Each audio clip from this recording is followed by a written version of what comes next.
Bismillah. Assalamualaikum warahmatullahi wabarakatuh. Innal hamdalillah nahmaduhu wa nasta'inuhu wa nastaghfiruh wa na'udzu billahi min shururi anfusina wa min sayyiati a'malina may yahdihillahu fala mudilla lahu wa may yudlil fala hadiya lahu. Asyhadu an la ilaha illallah wahdahu la syarika lah wa asyhadu anna Muhammadan abduhu wa rasuluh. Ya ayyuhalladzina amanu taqullaha haqqa tuqatih wa la tamutunna illa wa antum muslimun. Ya ayyuhan nasu taqu rabbakumul ladzi khalaqakum min nafsin wahidah wa khalaqa minha zawjaha wa batha minhuma rijalan katsiran wa nisaa'a wattaqullaha alladzi tasaaluna bihi wal arham innallaha kana 'alaikum raqiba. Ya ayyuhalladzina amanu taqullaha wa qulu qawlan sadida yuslih lakum a'malakum wa yaghfir lakum dhunubakum wa may yuti'illaha wa rasulahu faqad faza fawzan 'azima. Amma ba'du fa inna asaqal hadis kitabullah wa khairal haji haji Muhammad sallallahu alaihi wasallam wa syarrul umuri muhdatsatuha wa kullu muhdatsatin bid'ah wa kullu bid'atin dhalalah wa kullu dhalalatin finnar. Saudara-saudaraku yang Allah muliakan, alhamdulillah pada pagi hari ini Allah masih memberikan kepada kita nikmat yang besar, yaitu untuk bisa kembali hadir di majelis ilmu. Terus menjadi harapan kita bahwa ilmu yang kita tuntut adalah ilmu yang hak, ilmu yang bermanfaat, ilmu yang menjadikan kita memahami hakikat hidup, yaitu untuk beribadah kepada Allah. Saudaraku yang Allah muliakan, insyaallah pada kesempatan pagi hari ini kita akan melanjutkan bahasan hadis dari kitab Al-Arba'in An-Nawawiyah yang keempat, ya, yang keempat. Beberapa buku yang membahas tentang kitab Arba'in Nawawiyah itu memberi judul dari hadis-hadis tersebut berbeda-beda, ya, berbeda-beda. Termasuk hadis yang keempat ini. Di antara mereka ada yang memberi judul untuk bahasan hadis yang keempat ini bahwa amal-amal itu tergantung di akhirnya. Ada juga yang memberi judul tentang penciptaan manusia. Ada juga yang memberi judul tentang takdir. Nah, itu dikembalikan kepada kepada isi sebenarnya dari hadis yang menjadi bahasan. Terlebih kalau kita kembali kepada apa yang diharapkan oleh Imam Nawawi, bahwa setiap hadis yang kita bahas ini harus menjadi kaidah. Nah, itu yang harus menjadi catatan, menjadi kaidah.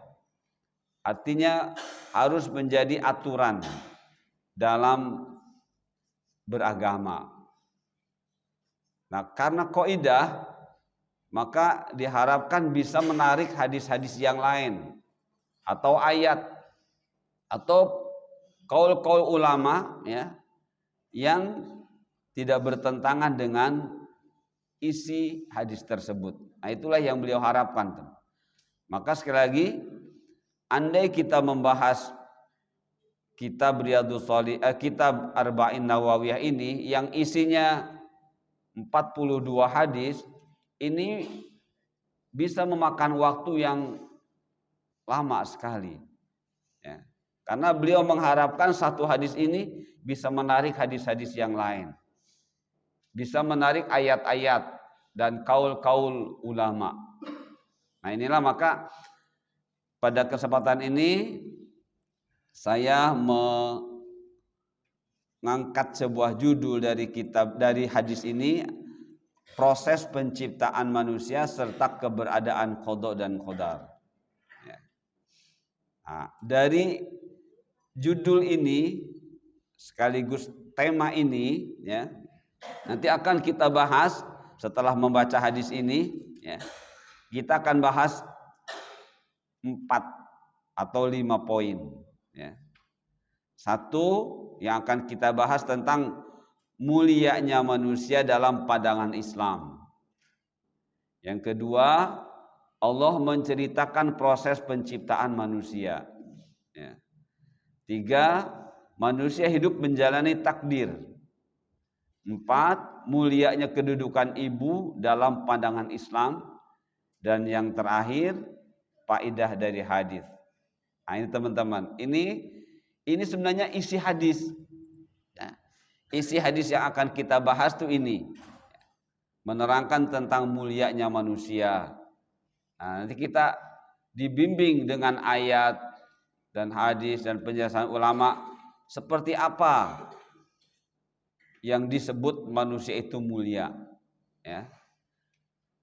Dan bagaimana Allah menceritakan proses tentang penciptaan manusia. Mengapa Allah ceritakan, ya, proses penciptaan manusia ini. Dan begitu pula kita ini manusia hidup tidak lepas dari takdir. Dan takdir merupakan kepanjangan dari qada Allah, ya. Dan di dalam hadis ini diceritakan bahwa setiap kita ini terlahir dari ibu.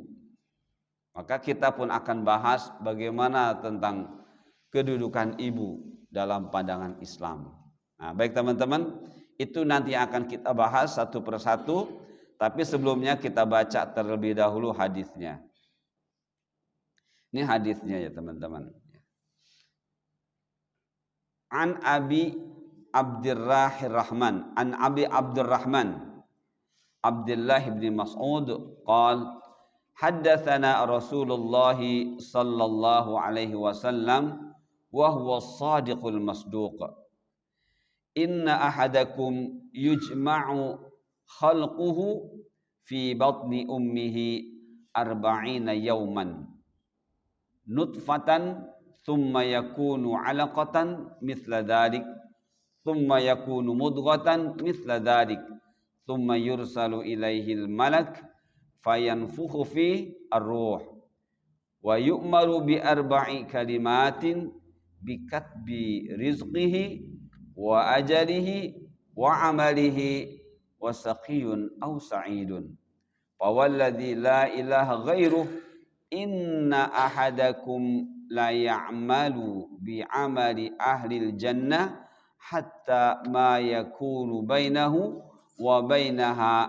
illa dhira' fayasbiqu alaihi alkitabu fayamalu bi amali ahlin nar fayadkhuluha wa inna ahadakum la ya'malu bi amali ahlil nar hatta ma yakunu bainahu wa bainaha illa dhira' fayasbiqu alaihi alkitab fayamalu bi amali ahlil jannah fayadkhuluha. Ini teman-teman, ya. Saya sudah terjemahkan, saya bawa terjemahannya biar sambil sama-sama membaca terjemahannya, ya. Dari Abu Abdurrahman Abdullah bin Mas'ud, dia berkata, telah menceritakan kepada kami Rasulullah sallallahu alaihi wasallam, yaitu As-Sadiq Al-Masduq. Artinya Ibnu Mas'ud, Abdullah bin Mas'ud menyebut Rasulullah SAW, menamai Rasulullah SAW dengan As-Sadiq wal Masduq, yang artinya seorang yang benar lagi dibenarkan. Sesungguhnya seseorang dikumpulkan penciptaannya dalam perut ibunya selama 40 hari dalam bentuk sperma. Kemudian menjadi segumpal darah dalam masa yang sama, 40 hari juga. Setelah itu menjadi segumpal daging dalam masa yang sama pula 40 hari. Setelah itu diutuslah malaikat kepadanya untuk meniupkan ruh ke dalamnya, ya. Dan diperintahkan untuk menulis 4 hal, yaitu rizkinya, ajalnya, amalnya, dan sengsara atau bahagianya. Demi Allah yang tiada Tuhan selain Dia, sungguh ada di antara kalian yang mengerjakan amal perbuatan ahli surga hingga jarak antara dirinya dan surga hanya 1 hasta, namun takdir telah ditetapkan baginya hingga ia mengerjakan amal perbuatan ahli neraka, dan akhirnya ia pun masuk neraka. Ada pula orang yang mengerjakan amal perbuatan ahli neraka hingga jarak antara dirinya dan neraka hanya 1 hasta, namun takdir telah ditetapkan baginya hingga kemudian ia mengerjakan amal perbuatan ahli surga, dan akhirnya ia pun masuk surga. Nah, ini teman-teman ya. Ini yang akan kita bahas ya pada kesempatan pagi ini dengan poin-poin yang tadi sudah kita sampaikan. Nanti kita akan membahas satu persatu. Baik teman-teman yang Allah muliakan, sebelum kita berbicara isi dari kandungan hadis ini, di sini ada kata-kata shadiq masduq ya.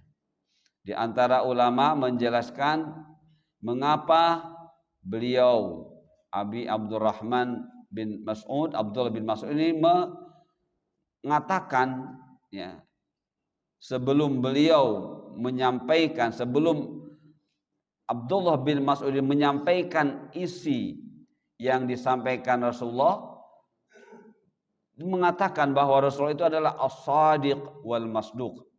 Kalau diterjemahkannya ya seperti ini, seorang yang benar lagi dibenarkan. Ulama menjelaskan karena yang akan disampaikan oleh Rasulullah SAW ini, yang kemudian disampaikan oleh Abdullah bin Mas'ud kepada kita, itu hal-hal yang luar biasa, hebatnya. Ya. Dan ini tentang hal-hal yang gaib, tentang penciptaan manusia yang tidak bisa sulit untuk kita yang tidak bisa diciptakan oleh manusia. Artinya manusia tidak akan mampu menciptakan manusia ya. Sementara Allah menceritakan, dan walaupun Allah menceritakan melalui Rasulnya, tetap manusia tidak akan mampu. Dan ini adalah walaupun kelihatannya nampak tapi ini merupakan hal yang gaib ya. Merupakan hal yang gaib. Apa contohnya? Tentang Allah menyuruh malaikat meniupkan ruh, tentang Allah menyuruh malaikat mencatat rizkinya ya, rizki setiap makhluknya, rizki setiap manusia. Allah juga menyuruh malaikat untuk mencatat ya, amal setiap individu. Nah, kita membayangkan amal seperti apa, bagaimana ya, apakah amal soleh. Nah, ini semuanya tidak mampu kita memikirkannya ya. Maka ini adalah rahasia-rahasia Allah, tapi itu pasti terjadi pada setiap diri kita. Makanya ketika ada seorang bertanya, wah percuma kalau memang saya atau si A sudah Allah tetapkan begini ya, percuma kalau kita lakukan ini itu ya. Percuma kalau memang saya calon penghuni neraka, percuma saya sholat. Atau kebalikannya ya, kalau memang saya sudah pasti masuk surga, ya tenang aja, santai, toh nanti juga masuk surga.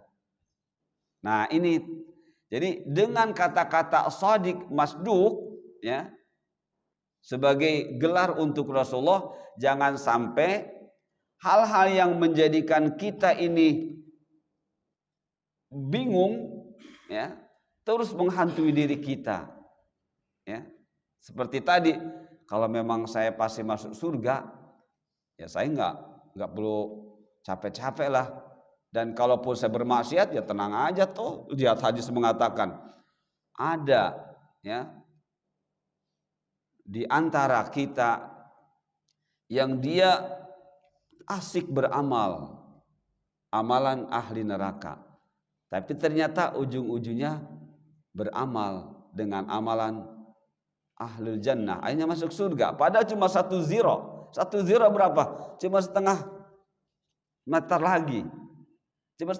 lagi, padahal dia awalnya beramal ahli neraka terus, tapi setengah meter lagi karena Allah takdirkan dia menjadi penghuni surga, hanya masuk surga.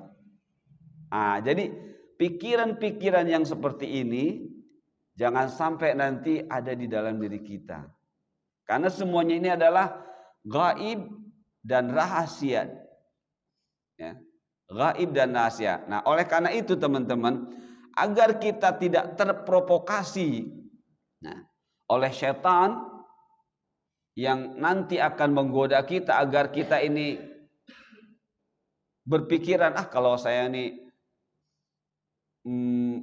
akan pasti masuk surga, saya diam aja. Begitu juga Allah nggak adil nih kalau saya ditetapkan sebagai penghuni neraka. Atau masalah rezeki, berkali-kali usaha kok nggak berhasil juga, mungkin beginilah nasib saya, Allah sudah mencatat memang rezeki saya segini sedikit, atau saya menjadi orang yang memang sulit mendapatkan rezeki. Nah, hal-hal seperti ini nanti jangan sampai ada di dalam diri kita. Makanya Abdullah ibnu Mas'ud mengatakan as-sadiq wal masduq. Rasulullah menyampaikan benar, ya, tidak main-main, tidak rekayasa. Ini benar-benar dari Allah. Jadi bagaimana sikap kita? Nah, inilah makanya yang akan menjadi solusi buat kita, ya. Akan menjadi solusi buat kita agar kita tidak dihantui pikiran-pikiran yang tadi salah, ya. Percumalah capek-capek kalau toh memang Allah sudah menentukan begini-begini.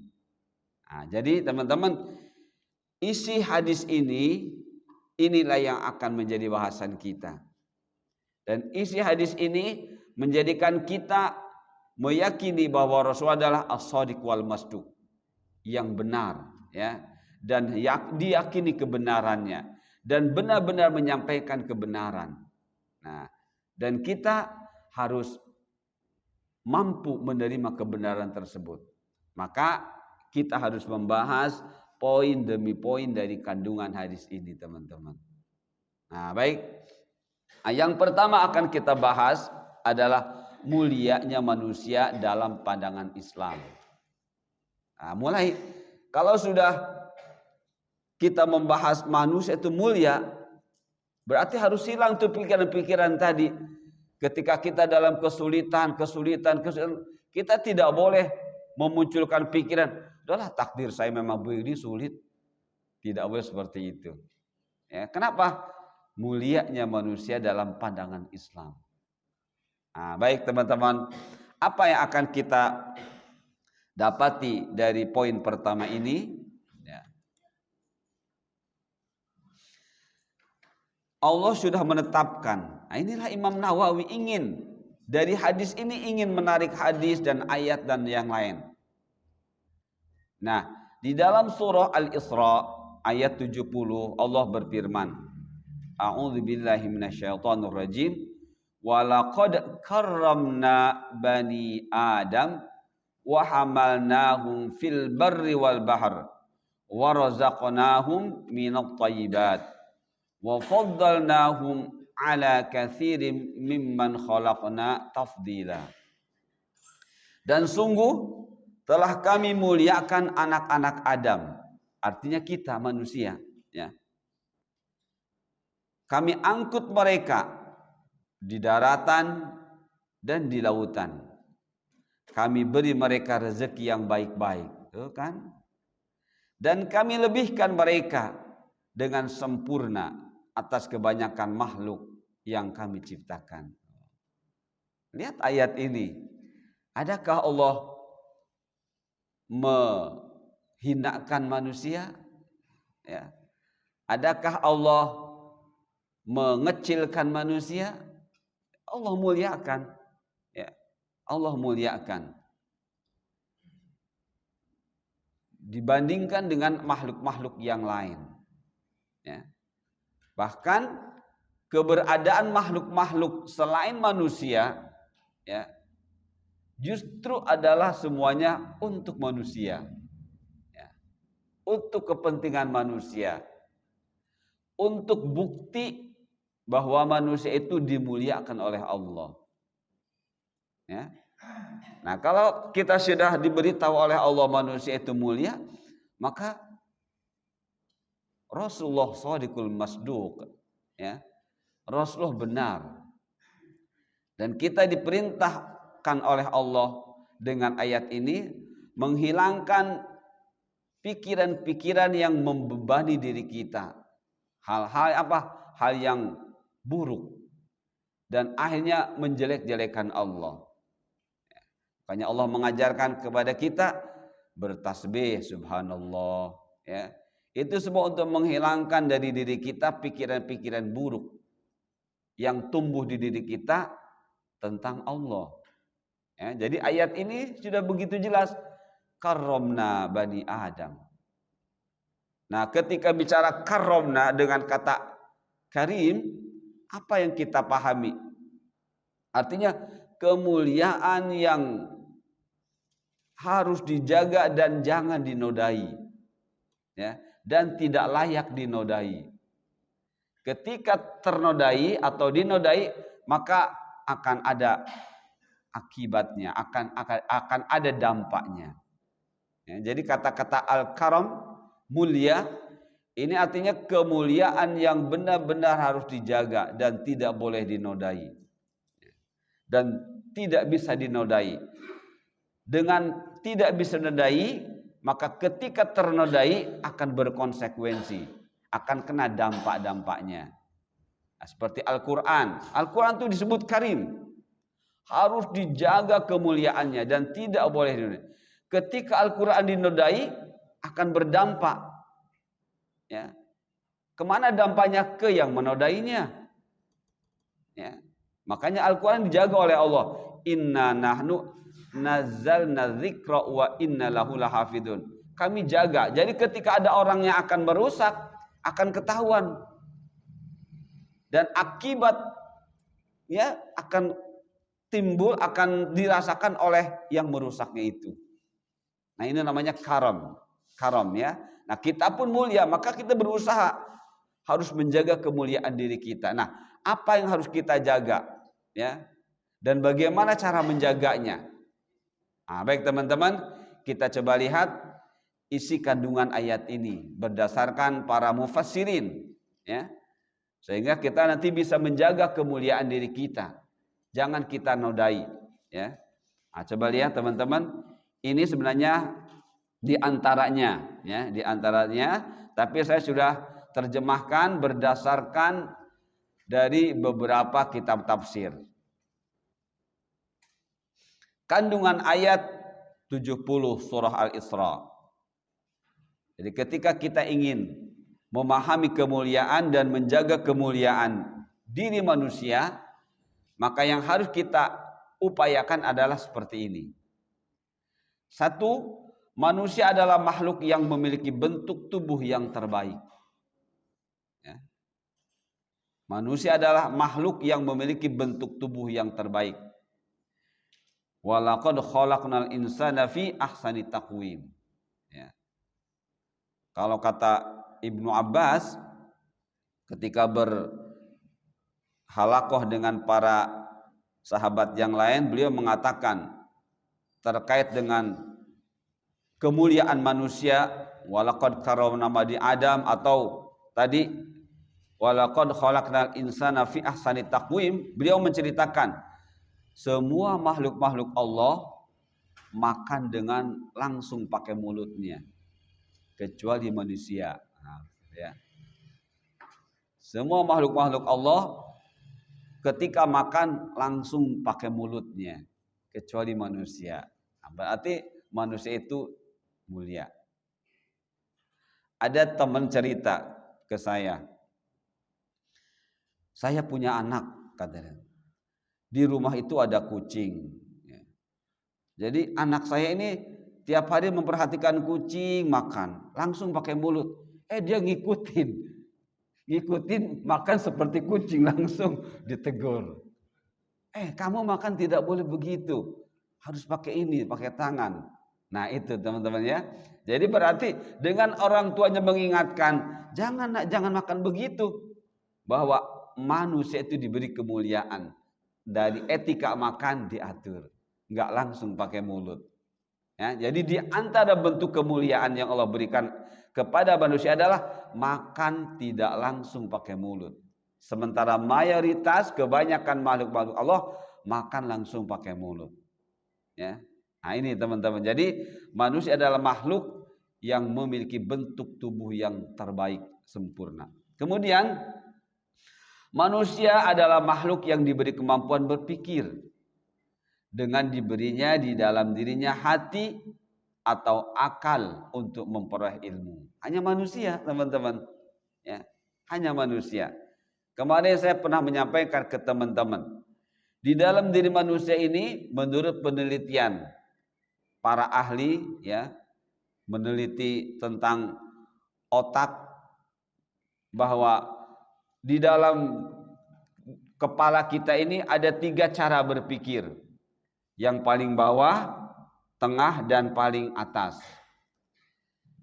Tengah dan bawah, tengah dan bawah ya, itu adalah cara berpikirnya selain manusia, binatang-binatang, reptil dan mamalia. Yang keduanya ini hanya berorientasi pada aman dan nyaman. Ya. Aman dan nyaman. Jadi reptil, ya, binatang-binatang melata, kemudian mamalia yang hampir sejenis dengan kita, itu semuanya setiap yang dilakukan hanya berorientasi pada aman nyaman. Ya. Nah, sementara kita tidak begitu. Untuk mendapatkan aman nyaman harus dengan pengetahuan, harus dengan ilmu. Ya, harus dengan ilmu. Nah, ketika dengan ilmu, maka ilmu akan menghasilkan aman dan nyaman yang sebenar-benarnya. Tapi kalau tidak dengan ilmu, maka aman dan nyamannya itu adalah seperti itu, relatif, sementara. Dan itulah keberadaan selain manusia alias hewan-hewan. Itu mereka tidak mencari aman dan nyaman melalui pengetahuan, tidak melalui ilmu. Tapi apa? Melalui apa yang Allah tetapkan. Ya, sebagaimana di dalam surah Al-A'la ayat 3, ya. Sabbihisma rabbikal a'la alladzi khalaqa fasawwa walladzi qaddara fahada. Ya.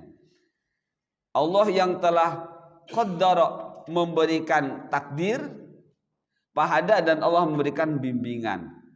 Nah, menurut para ahli tafsir, ini adalah ditujukan untuk semua makhluk Allah, ya, yang tujuannya untuk tadi mencari aman nyaman hidup, alias hanya untuk sekedar menjaga kelangsungan hidup. Nah, kalau sesuai yang sudah kita bahas terkait hidayah, itu namanya hidayah ammah, hidayah yang sifatnya umum. Ya, hidayah yang sifatnya umum. Hidayah umum ini adalah berlaku untuk semua makhluk Allah, tapi tadi tujuannya hanya untuk sekedar kelangsungan hidup saja, tidak ada yang lain. Ya, tidak ada yang lain. Ayam, bagaimana supaya bisa berlangsung hidup? Allah beri hidayah. Ya seperti itulah. kambing, semuanya hewan-hewan Allah beri hidayah, beri bimbingan, ya. Tapi tadi tujuannya sekedar untuk kelangsungan hidup. Nah, itu otak yang di bawah dan di tengah. Otak reptil dan mamalia, ya. Reptile brain dan mamalia brain. Nah, kita ini manusia harus yang paling tinggi, ya, yaitu human brain, dan lebih mengutamakan pengetahuan, ilmu. Maka dengan ilmu manusia akan merasakan dan memperoleh rasa aman yang nyaman yang sebenar-benarnya.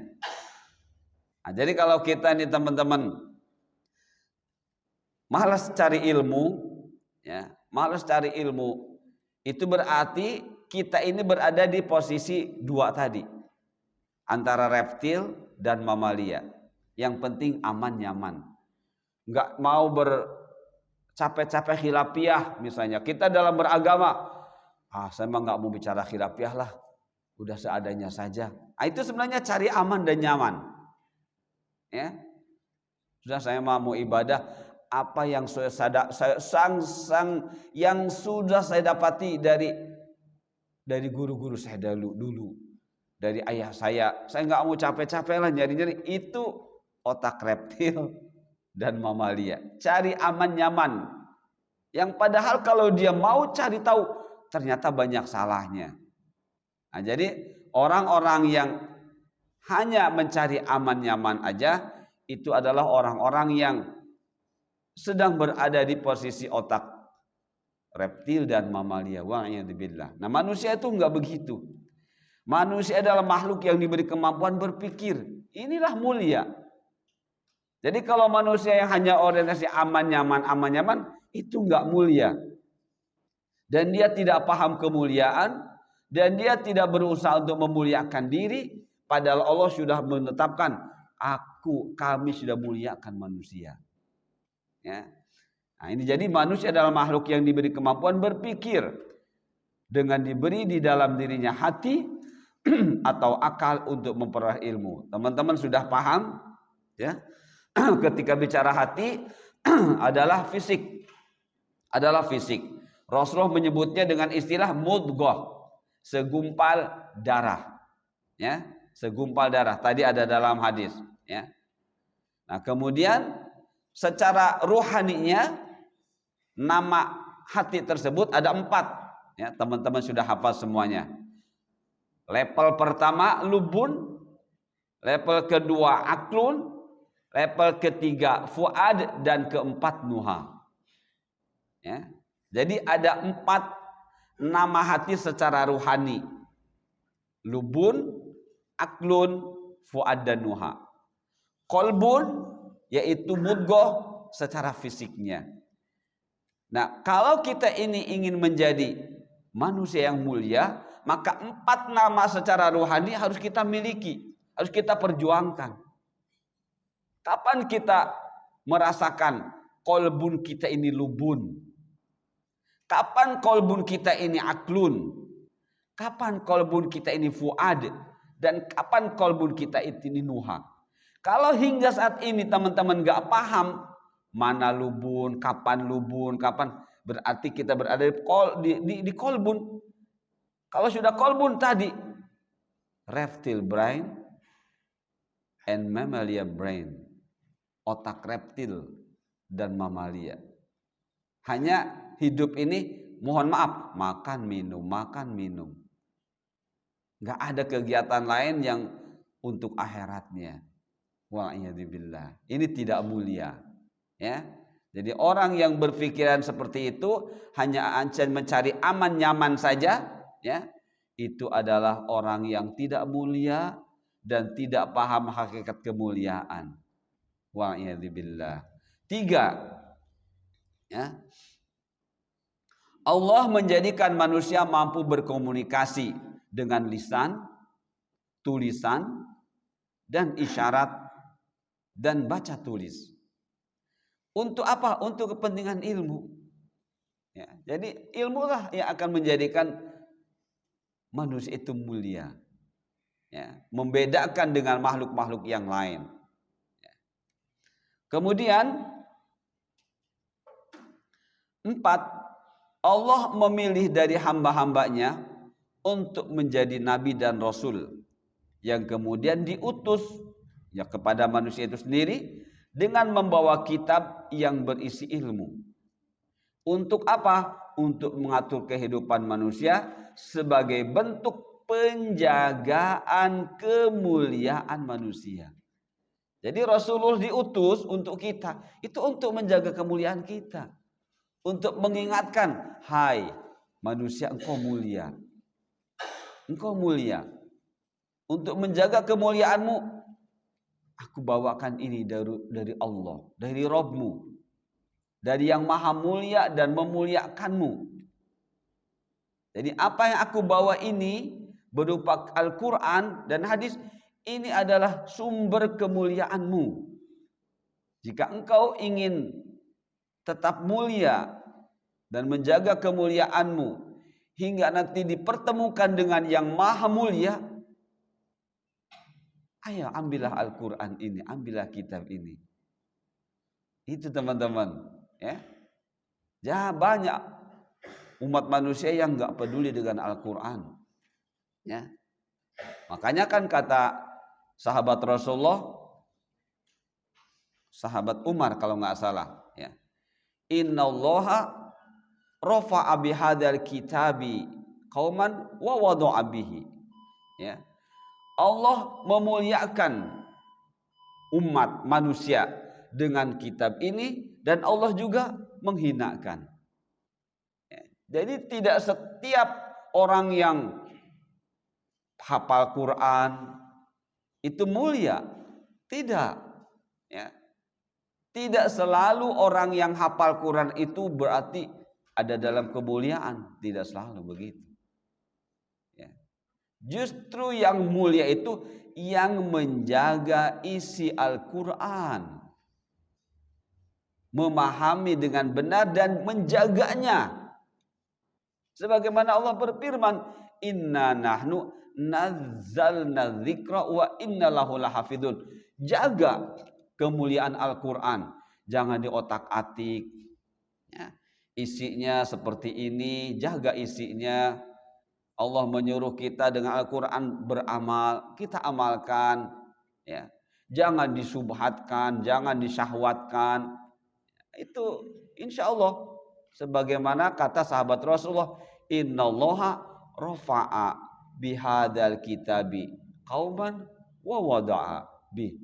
Allah angkat, Allah muliakan dengan Al-Quran ini ya, kaum, dan Allah hinakan pula dengan Al-Quran.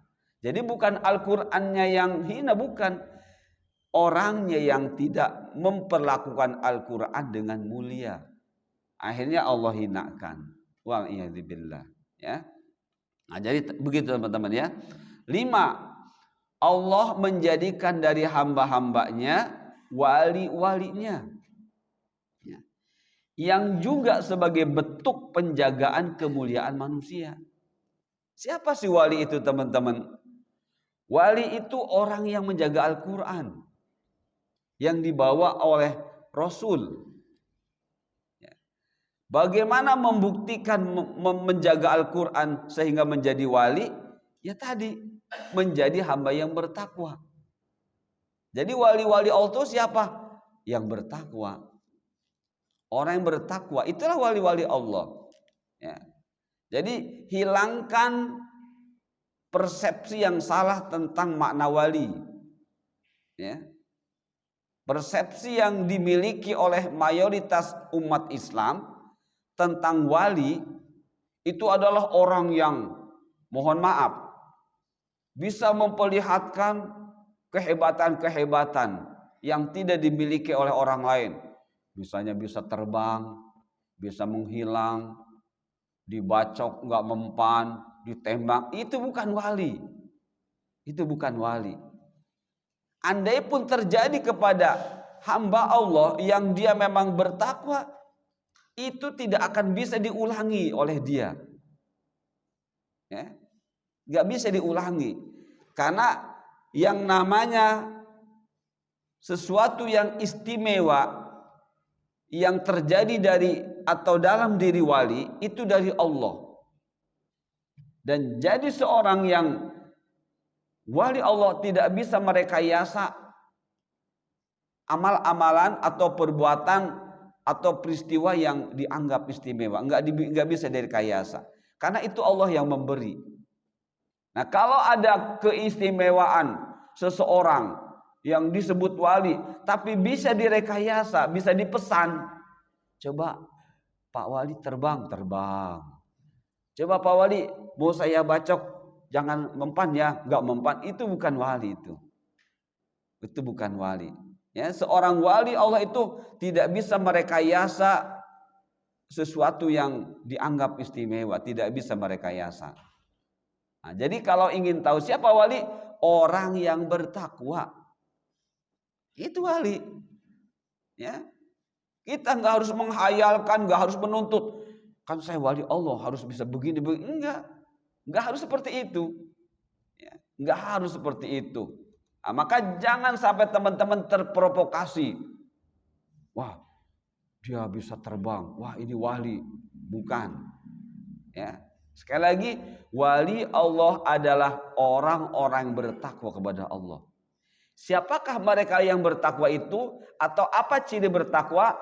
Al-imtithalu bi awamirillah wajtinabu nawahi. Ciri bertakwa itu adalah mengerjakan perintah-perintah Allah dengan benar, dengan mencontoh Rasulnya. Ini contoh Rasulnya. Ya. Kemudian dibarengi dengan meninggalkan larangan-larangannya. Itulah bertakwa. Ya. Itulah bertakwa.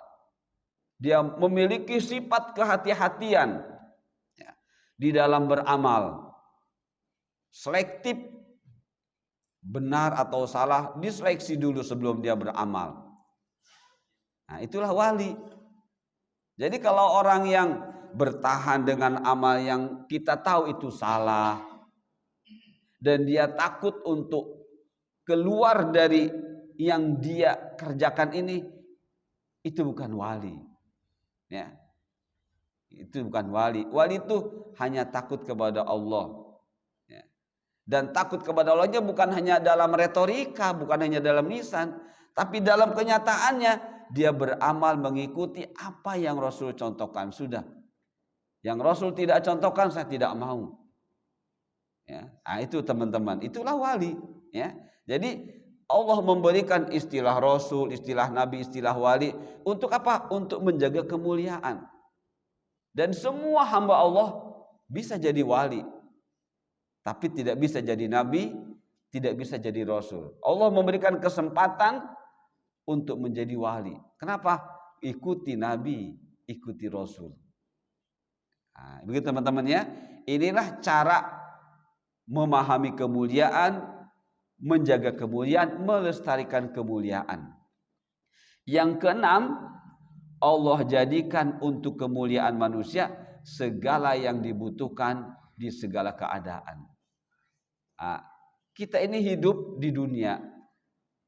Allah jadikan semua yang ada di dunia ini untuk kita. Nah, ketika kita mengambil manfaat ya dari yang ada di dunia ini, sebesar apapun, sekecil apapun manfaatnya, berarti kita ini sedang menjaga kemuliaan diri kita. Ya, sedang menjaga kemuliaan diri kita. Ini yang pertama teman, ayat pertama.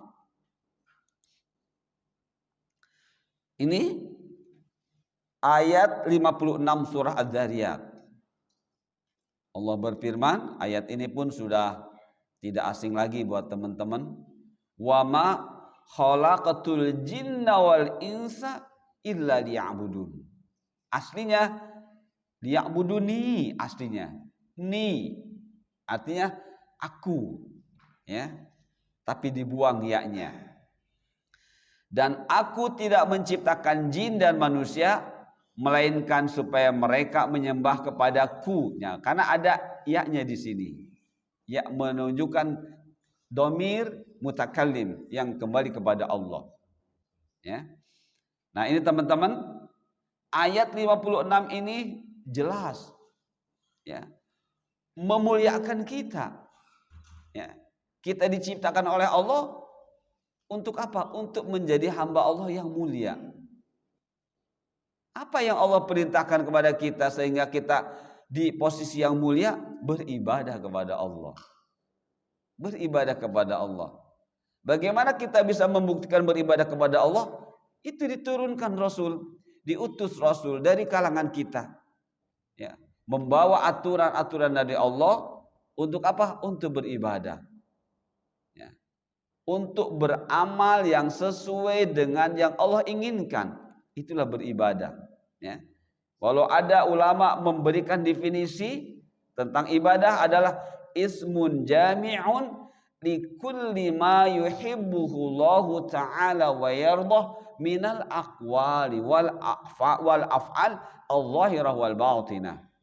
Ibadah adalah sebuah kata yang di dalam kata ibadah tersebut ada berbagai macam perkataan, gerakan-gerakan badan, lahir dan batin dengan dicintai dan diri dari Allah. Itu ibadah. Jadi kalau apa yang kita ucapkan Allah tidak cinta, Allah tidak ridho, bukan ibadah. Ya, jadi persyaratan ibadah itu apa yang dilakukan oleh diri hamba harus dicintai, harus diridhoi oleh Allah. Allah tidak cinta, maka Allah tidak ridho, tidak jadi ibadah. Nah, itu teman-teman ya. Kenapa? Karena masalah ibadah ini Allah yang tahu. Ya, dan ayat ini sudah begitu tegas menyatakan bahwa kita manusia diciptakan oleh Allah untuk beribadah, liya'budun.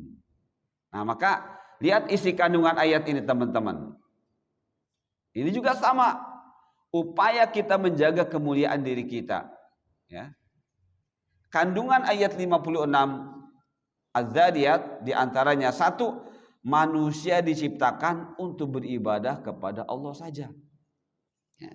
Makanya ada istilah syirik, ada istilah musyrik. Ya. Syirik berarti menduakan, meninggalkan Allah. Ya.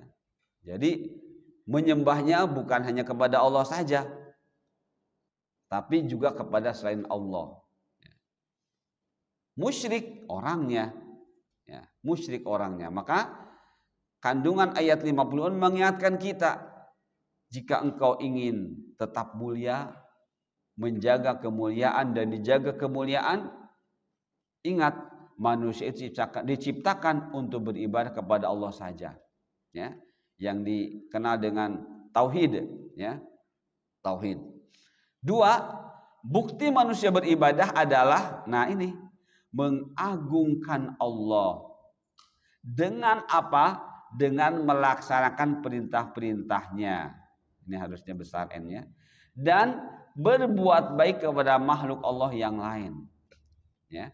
Jadi bukti manusia itu beribadah kepada Allah adalah mengagungkan Allah, ta'zimillah, ya. Mengagungkan Allah. Dan bukti mengagungkan adalah melaksanakan perintah-perintahnya.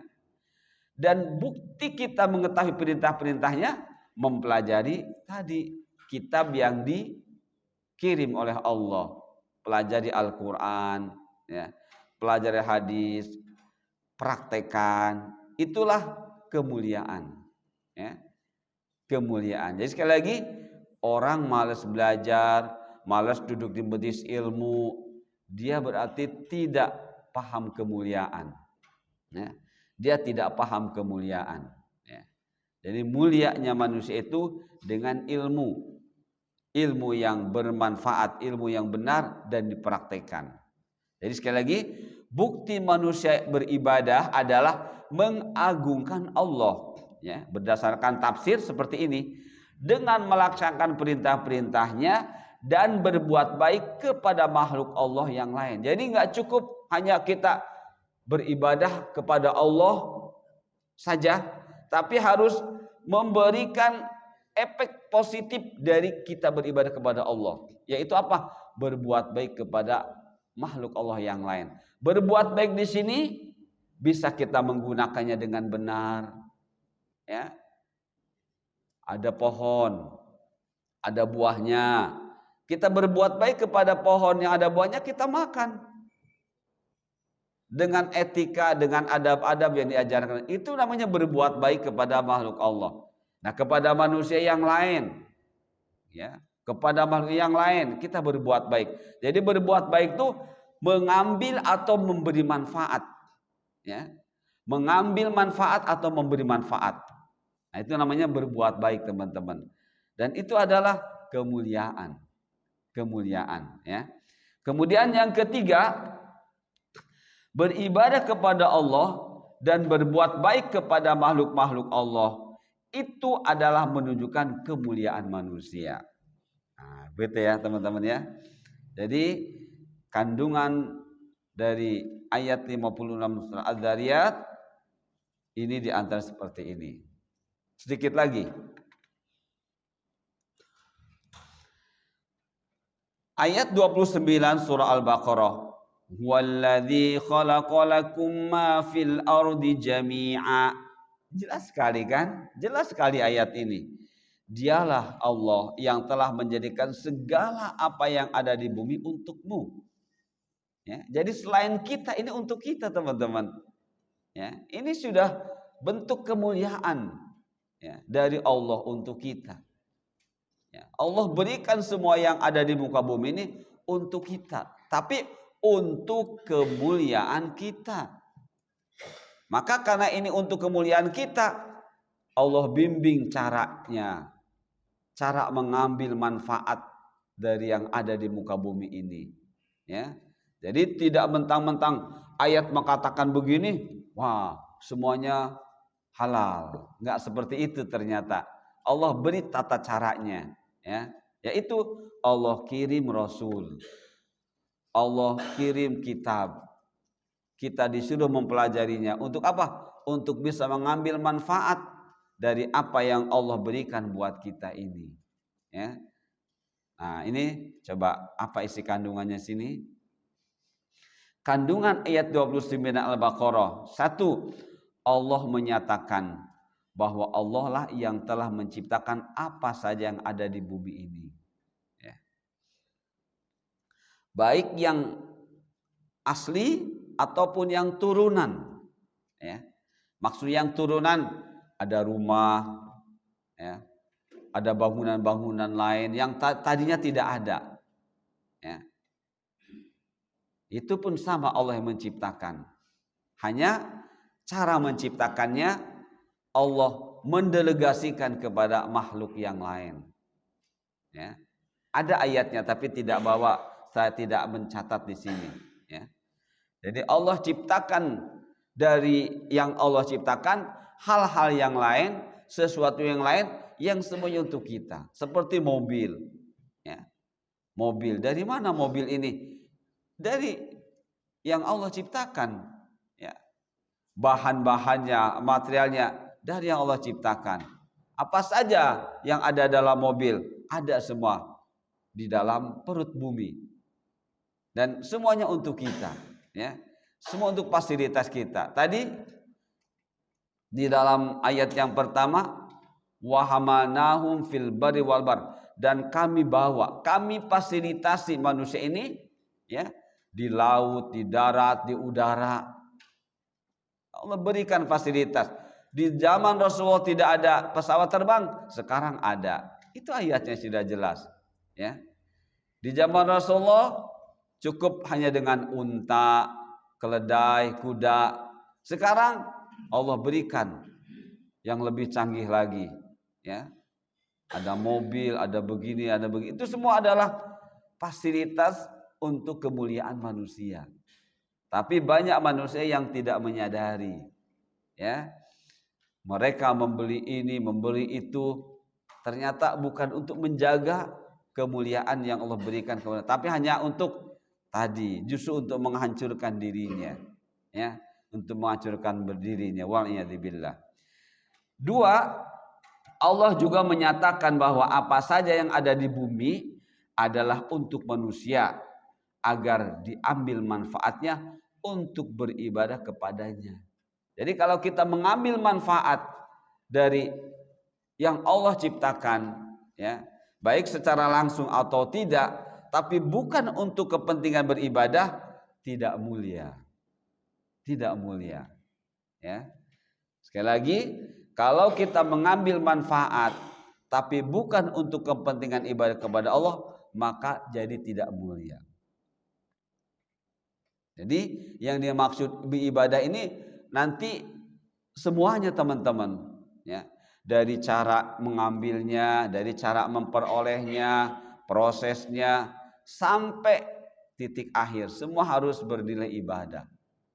Ya, harus bernilai. Enggak boleh ngambilnya haram, tapi digunakan untuk beribadah, tidak boleh. Ya.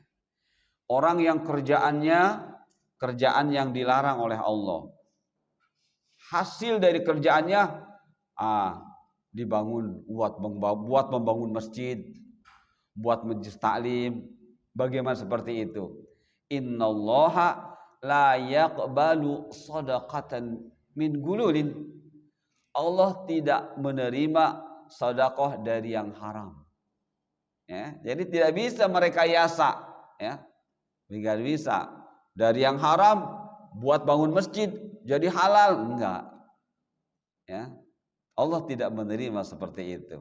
Nah, makanya Allah menyatakan bahwa apa saja yang ada di bumi adalah untuk manusia agar diambil manfaatnya untuk beribadah kepadanya. Sedikit lagi teman-teman. Sedikit lagi. Iqra bismi rabbikal ladzi khalaq. Khalaqal insana min 'alaq. Iqra wa rabbukal akram. Alladzi 'allama bil qalam. 'Allamal insana ma lam ya'lam. Surah Al-'Alaq. Alaq tadi yang nempel di rahim yang masih berupa darah, ya. Jadi segumpal darah. Bacalah dengan menyebut nama Tuhanmu yang menciptakan, ya. Menciptakan apa? Dia telah menciptakan manusia. Jadi manusia lebih dulu disebut, ya. Dari segumpal darah. Bacalah Iqra, dan Tuhanmu yang maha pemurah. Wa rabbukal akram,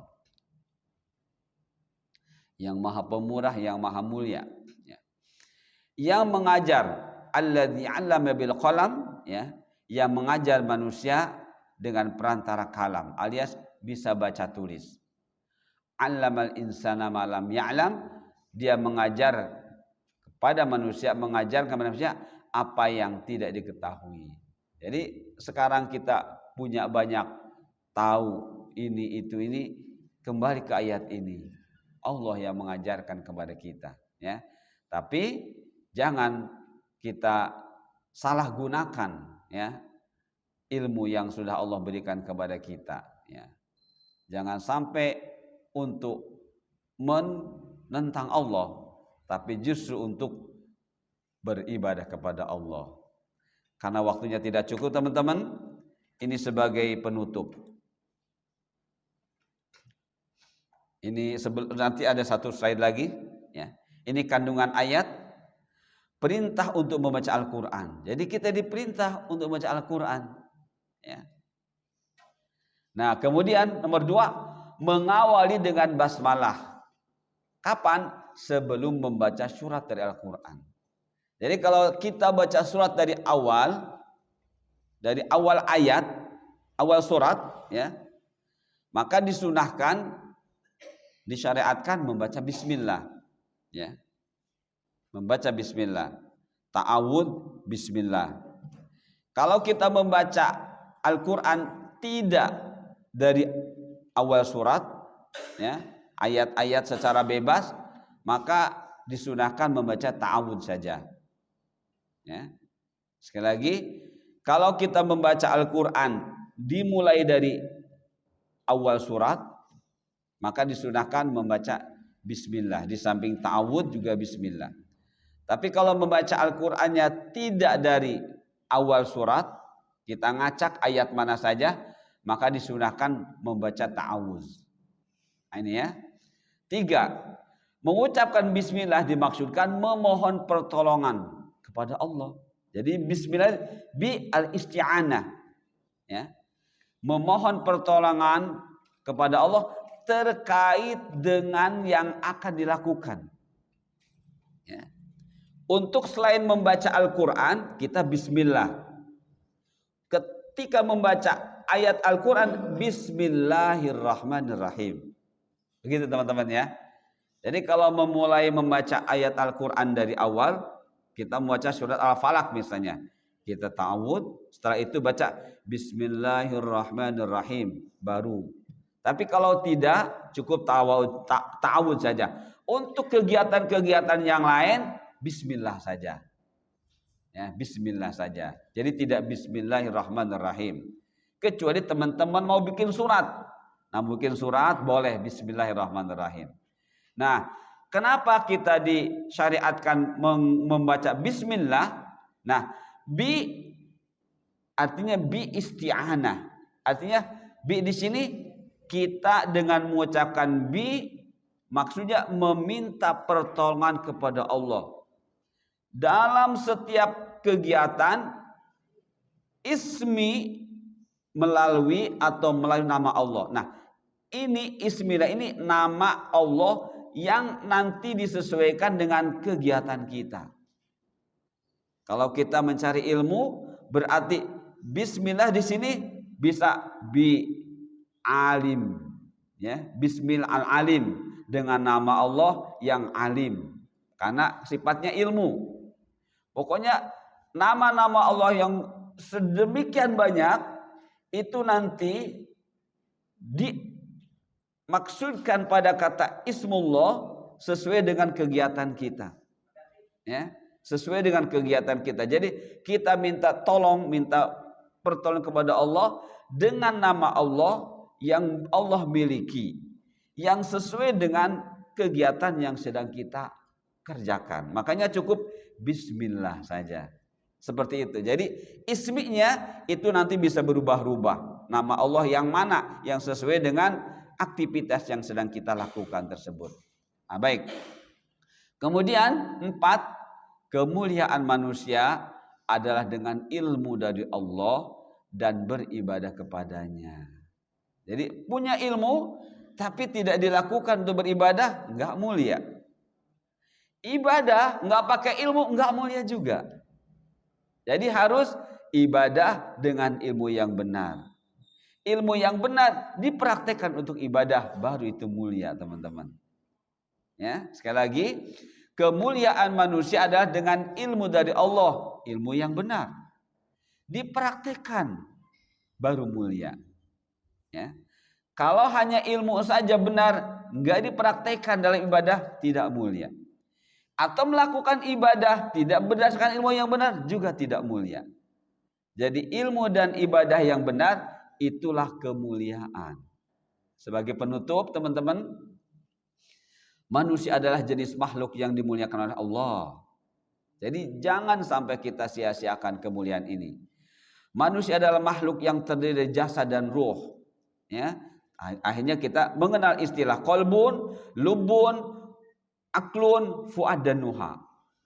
Kemudian manusia diberi akal, yaitu hati. Ternyata hati itu adalah tempat ilmu. Ya, untuk apa? Untuk menjaga kemuliaannya. Ya, seperti itu. Manusia diberi oleh Allah segala apa yang ada di bumi dan langit untuk kebutuhan fisiknya. Ya.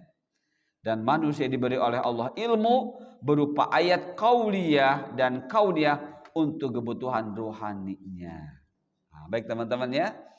Jadi itulah yang kita bahas dari poin pertama tentang mulianya manusia dalam pandangan Islam, yang merupakan kandungan dari hadis yang sedang kita bahas. Insya Allah pertemuan berikutnya nanti kita bahas poin yang keduanya, ya. Allah menceritakan proses penciptaan manusia. Insya Allah Sabtu depan. Itu saja teman-teman. Mohon maaf sudah lewat waktunya. Subhanakallahumma bihamdika asyhadu an la ilaha illa anta astaghfiruka wa atubu ilaik. Wassalamualaikum warahmatullahi wabarakatuh.